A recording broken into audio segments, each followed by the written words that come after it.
பண்ணாதீங்க. ஒரே நிமிஷம். உங்களுக்கு ஒரு குட்டி ஸ்டோரி சொல்ல போகிறேன். என்னன்னு கொஞ்சம் கேளுங்க. பைபிளில் புக் ஆஃப் ஜானில் சாப்டர் 21 ஒரு குட்டி ஸ்டோரி இருக்குது. என்ன தெரியுமா? இதில் ஒரு டீமாக ஒரு சிலர் கிளம்பி கடலில் மீன் பிடிக்க போகிறாங்க. பட் இவங்க என்ன பண்ணுறாங்கன்னா, நைட்டு முழுக்க இருக்கிறாங்க, காலையில் முழுக்க இருக்கிறாங்க. இவங்களுக்கு மீனே மாட்டலை.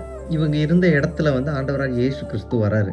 அப்போது ஆண்டவர் கேட்குறாரு இவங்களை பார்த்து, உங்ககிட்ட எதுவுமே இல்லையா அப்படின்னு கேட்கும்போது இவங்க சொல்கிறாங்க, எங்கிட்ட ஒன்றுமே இல்லை அப்படின்னு.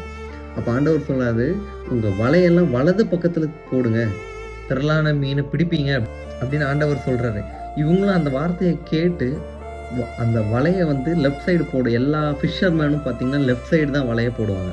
இவங்க என்ன பண்ணுறாங்கன்னா, அந்த வார்த்தையை கேட்டு வலையை வலது பக்கமாக போடுறாங்க. இவங்களுக்கு போட்டே ஃபுல்லாகிற அளவுக்கு, ஃபுல்லாகி வலையை கிழிஞ்சு போகிற அளவுக்கு மீன் கிடைக்குது. இதேமாரி தாங்க உங்களோட வாழ்க்கையிலையும் நீங்கள் நிறைய விஷயத்தில் உங்களுக்கு பக்கத்துலேயே உங்களுக்கு தேவையானது இருந்தால் கூட அது உங்கள் கண்ணை மறைச்சி வச்சுருக்கும். ஒரு சில காரியம் மேபி அது உங்கள் கூட இருக்கிறவங்களா இருக்கலாம், உங்களோட வளர்ச்சியை தடுக்கிற மாதிரி ஒரு சிலர் இருக்கலாம், இல்லை ஒரு சில விஷயம் உங்களோட வளர்ச்சியை தடுக்கிற மாதிரி உங்களுக்கு முன்னாடி இருந்தால் கூட உங்கள் கண்ணை மறைச்சிருக்கும். ஸோ இந்த மாதிரி விஷயத்துலேருந்து நீங்களும் தெளிவாகணுமா, உங்கள் கண்ணும் திறக்கப்படணுமா, நீங்கள் என்ன தெரியுமா பண்ணணும்? ஒரே ஒரு விஷயந்தான். இயேசுவே எனக்கான வாழ்க்கையோட கிளாரிட்டி கொடுங்கன்னு மட்டும் நீங்கள் கேட்டு பாருங்களேன். கண்டிப்பாக ஆண்டவர் உங்களுக்கு ஹெல்ப் பண்ணுவார். உங்கள் லைஃப்பும் இதேமாரி தான்.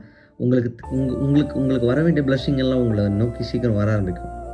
ட்ரை பண்ணி பாருங்கள். உங்கள் வாழ்க்கையில் கண்டிப்பாக உங்களுக்கு தேவைப்படக்கூடிய ஒரே ஒரு விஷயம் என்ன தெரியுமா? இந்த பைபிள். கண்டிப்பாக இந்த பைபிள் நீங்கள் படிக்கும்போது உங்களுக்கும் நிறைய விஷயம் புரிய வரும், உங்கள் கண்ணும் திறக்கும். கண்டிப்பாக அந்த பைபிள் படித்ததுக்கப்புறம் டாக்ஸிக்கான மனுஷன்கிட்ட உங்கள் கை மாட்டாது. டாக்ஸிக்கான மனுஷன்கிட்ட நீங்கள் மாட்ட மாட்டீங்க. ஸோ ட்ரை பண்ணி பாருங்கள். God bless you.